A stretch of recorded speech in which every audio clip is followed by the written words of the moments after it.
कुछ कह रहे हैं, आपको सुना देते हैं। के कारण हमारे दोनों केंद्रीय मंत्रियों का निरंतर सहयोग उत्तर प्रदेश की सरकार को और उत्तर प्रदेश की जनता को प्राप्त होता है।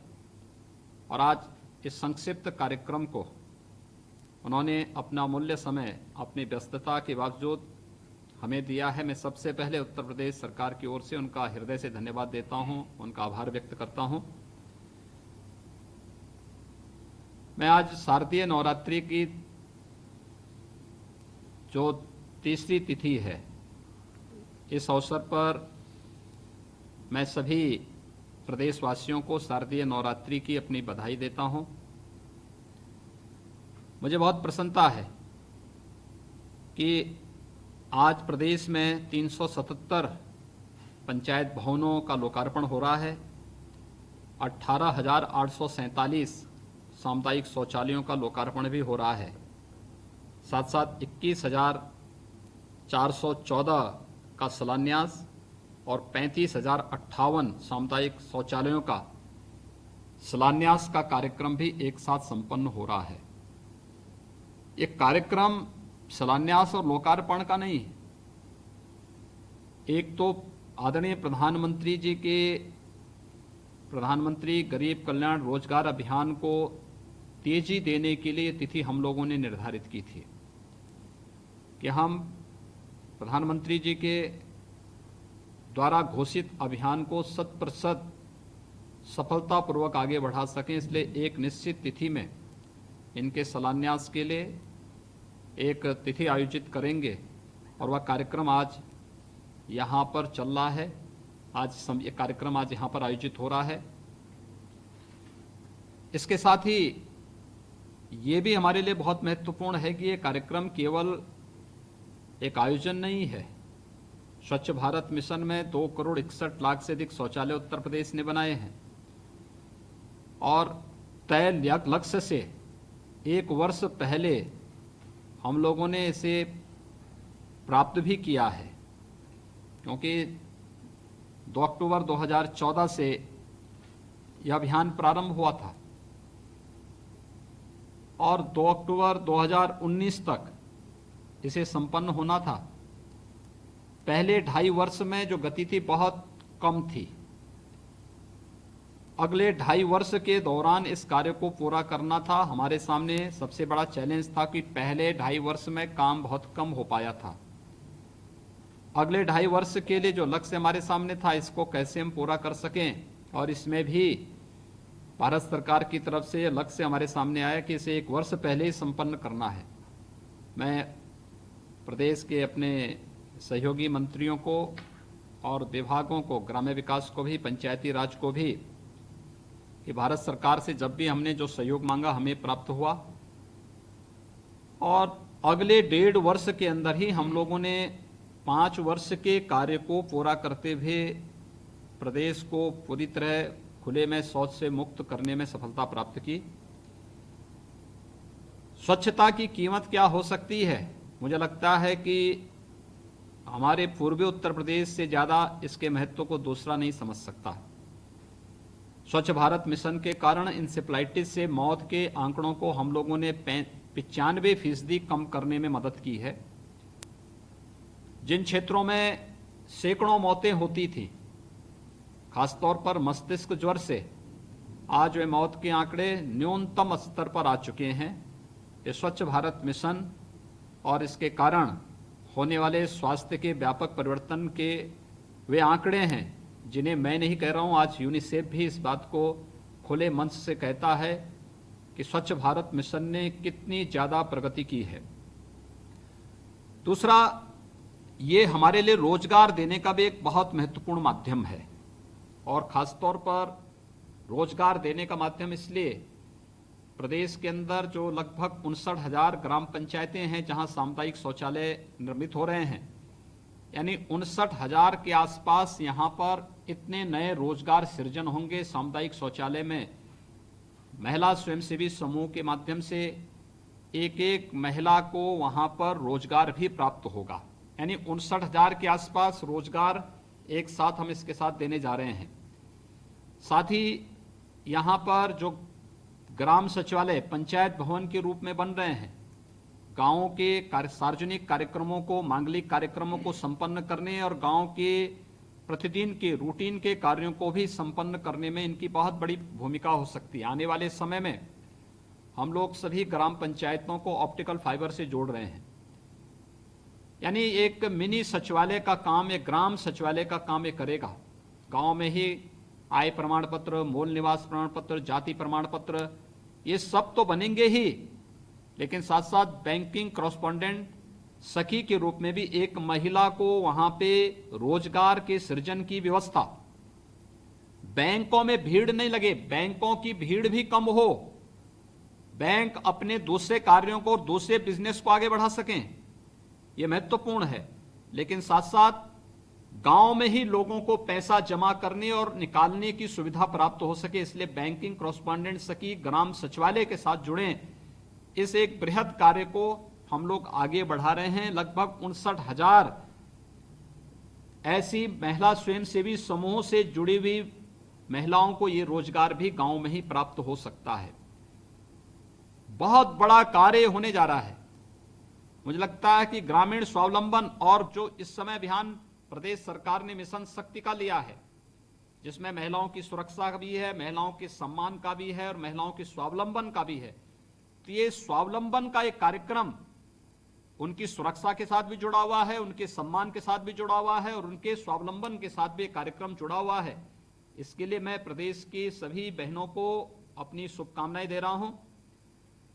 मुझे बहुत प्रसन्नता है कि प्रदेश के अंदर महिलाओं में विकास के प्रति बहुत जागरूकता है और उस जागरूकता का ही परिणाम है कि प्रदेश में यद्यपि मांग तो बहुत होती है कि 33% महिलाओं को आरक्षण मिलना चाहिए और पंचायतों में आरक्षण दिया भी गया, लेकिन मुझे बताते हुए प्रसन्नता है, खासतौर पर हमारे जो केंद्रीय मंत्रीगण हैं, माननीय तोमर जी और माननीय शेखावत जी, मैं उनको बता रहा हूं कि हमारे प्रदेश में 43% महिला ग्राम प्रधान हैं।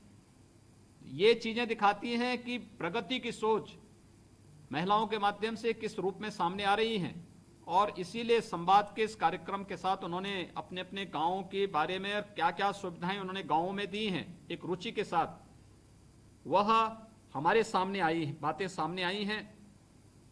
आज के इस अवसर पर मैं इस अवसर पर जो हमारे केंद्रीय मंत्रियों ने जो बातें कही हैं, मैं माननीय शेखावत जी को इस बात के लिए आश्वस्त करता हूं कि प्रदेश के अंदर हर आंगनबाड़ी में और हर स्कूल में अगले 100 दिन के अंदर शुद्ध पेयजल की उपलब्धता की एक पूरी व्यापक कार्य योजना राज्य सरकार ने बना ली है और हमने एक टारगेट दे दिया है। हर विद्यालय में शुद्ध पेयजल की आपूर्ति के लिए कार्यक्रम हमारे प्रारंभ हो चुके हैं। हर घर नल की योजना बुंदेलखंड में युद्ध स्तर पर ये चल रही है। बिंद क्षेत्र की हमारी कार्य योजना तैयार हो रखी है। हम बहुत शीघ्र आदरणीय प्रधानमंत्री जी से और आपसे समय लेकर के बिंद क्षेत्र की पाइप पेयजल की योजना को अभी शिलान्यास हम प्रारंभ करने जा रहे हैं। हमने इसकी पूरी कार्य योजना हमारी हो चुकी है।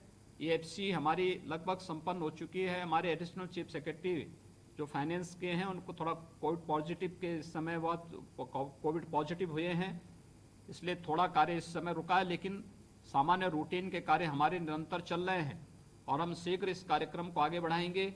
इंसेफ्लाइटिस से प्रभावित गांवों में, आर्सेनिक और फ्लोराइड से प्रभावित गांवों में और अन्य डार्क जोन से संबंधित गांवों के लिए भी हम लोगों ने अपनी एक कार्य योजना तैयार कर दी है। ये पेयजल की स्कीम भी उत्तर प्रदेश के अंदर आदरणीय प्रधानमंत्री जी की का जो सपना है उसके अनुरूप हम इसको आगे बढ़ाने का कार्य करेंगे। मुझे बताते हुए प्रसन्नता है कि उत्तर प्रदेश ने प्रधानमंत्री आवास योजना में पिछले 3-3.5 वर्षों में 30 लाख से अधिक गरीबों को एक एक आवास उपलब्ध कराने में सफलता प्राप्त की है और मैं आभारी हूं माननीय तोमर जी का, जिन्होंने इस बार फिर से प्रधानमंत्री आवास योजना के अंतर्गत उत्तर प्रदेश को अच्छी संख्या में आवास उपलब्ध करवाए हैं। इसके साथ ही प्रदेश के अंदर स्वामित्व योजना के अंतर्गत ये कार्यक्रम बहुत अच्छे ढंग से आगे बढ़ रहे हैं और हमारा प्रयास है कि ये हर एक ग्रामीण में, गाँव में हर व्यक्ति को, क्योंकि अब तक गाँव में जो भी गाँव का व्यक्ति रहता था स्वाभाविक रूप से जो ग्राम पंचायत की भूमि होती थी, आबादी की के नाम पर वो भूमि दर्ज होती थी, आबादी की उस जमीन पर उसका मकान बनता था, उसका स्वामित्व उसके पास नहीं होता था। कभी मकान जर्जर हो गया, टूट गया, टूटने के बाद वह फिर से बनाने की कोशिश करता था, तो उस समय उसके सामने समस्या आती थी। इस स्वामित्व योजना उसके मकान का मालिकाना हक उसे देने के लिए एक बहुत अच्छी योजना है, और इस योजना को उत्तर प्रदेश सरकार ने पूरी तेजी के साथ आगे बढ़ाने का कार्य प्रारंभ किया है। हम एक समय सीमा के अंदर इसको पूरा करेंगे और उत्तर प्रदेश के अंदर लोगों के स्वावलंबन के साथ और उनके सम्मान के साथ और उनकी सुरक्षा के साथ जुड़ी हुई जो एक बहुत सामान्य सी चीज थी, जिसके कारण तमाम विवाद खड़े होते थे, मुझे लगता है कि स्वामित्व योजना बहुत सफलतापूर्वक आगे बढ़ेगी। मैं इसके लिए जितनी भी ये अच्छी योजनाएं प्रदेश के अंदर भारत सरकार के द्वारा दी गई हैं, इनको हम सफलतापूर्वक लागू करेंगे। मैं एक बार फिर से प्रदेश के अंदर एक साथ जो आज 21,414 पंचायत भवनों का शिलान्यास हो रहा है और 35,058 सामुदायिक शौचालयों का शिलान्यास हो रहा है, ये सभी एक समय सीमा के अंदर मानक की गुणवत्ता को बनाए रखते हुए सभी ग्राम पंचायतें बनाएंगे। दूसरा, हमारे माननीय विधायकगण और माननीय सांसदगण भी इस अवसर पर हमारे साथ जुड़े हुए हैं। मैं चाहूँगा कि सभी जिला प्रशासन उनका, हमारे जनप्रतिनिधियों का विजिट भी अगर ग्राम पंचायतों का करा करके जमीन का, स्थल का और आवश्यकता पड़ती तो वहाँ पे नारियल फुड़वा करके इस कार्य का शुभारंभ उनके हाथों से वहाँ पे भी करा सकेंगे, तो एक अच्छी शुरुआत होगी। कार्य में तेजी आए, कार्य मानक की गुणवत्ता को बनाए रखते हुए तेजी के साथ आगे बढ़ सकें, इसको हम ध्यान में रखें। दूसरा, जहां पर सामुदायिक शौचालय निर्मित हो चुके हैं, ये 18,847, इन्हें में महिला स्वयंसेवी समूह से किसी एक महिला को, जैसे बहुत सारे ग्राम पंचायतों में चयन हुआ है, वहां पर उनका चयन करना और चयन करने के साथ ही 6,000 रुपये हर माह उन्हें प्रदान करने की व्यवस्था देना, जिससे साफ सफाई की एक नियमित व्यवस्था भी इन सामुदायिक शौचालयों में हो सके, यह सुनिश्चित करने का दायित्व भी ग्राम पंचायत को देकर के हम व्यवस्थित रूप से इसको आगे बढ़ाने का कार्य करें। निश्चित ही ग्राम स्वराज की बापू के उस सपने को साकार करने का एक अवसर है, और ये सपना आदरणीय प्रधानमंत्री जी के मार्गदर्शन में आज संपन्न हो रहा है। मैं इस अवसर पर आदरणीय प्रधानमंत्री जी के प्रति, केंद्रीय मंत्री माननीय श्री नरेंद्र सिंह तोमर जी के, माननीय श्री गजेंद्र सिंह शेखावत जी के प्रति आभार व्यक्त करता हूं। अपने दोनों विभागों से जुड़े हुए मंत्रियों को और विभागीय जो अधिकारीगण हैं, इन सबको मैं हृदय से धन्यवाद देता हूं। सभी हमारे चुने गए जनप्रतिनिधियों को, माननीय सांसद, माननीय विधायकगण, सभी सम्मानित ग्राम प्रधानगण, इन सबको भी मैं बधाई देता हूं कि सफलतापूर्वक इन योजनाओं को वे लोग अपनी अपनी ग्राम पंचायतों में लागू कर रहे हैं। और निश्चित ही ग्राम पंचायत इसके माध्यम से न केवल विकास की प्रक्रिया के साथ जुड़ेंगी, बल्कि ग्राम स्वराज का सपना भी इसके माध्यम से साकार होगा। आप सबके प्रति मेरी शुभकामनाएं। धन्यवाद। जय हिंद। मैं आभार व्यक्त करना चाहूंगा माननीय मुख्यमंत्री जी का। माननीय केंद्रीय मंत्री, वीडियो कॉन्फ्रेंसिंग के जरिए मुख्यमंत्री योगी आदित्यनाथ ने लोकार्पण किया, उत्तर प्रदेश के लोगों को सौगात दी।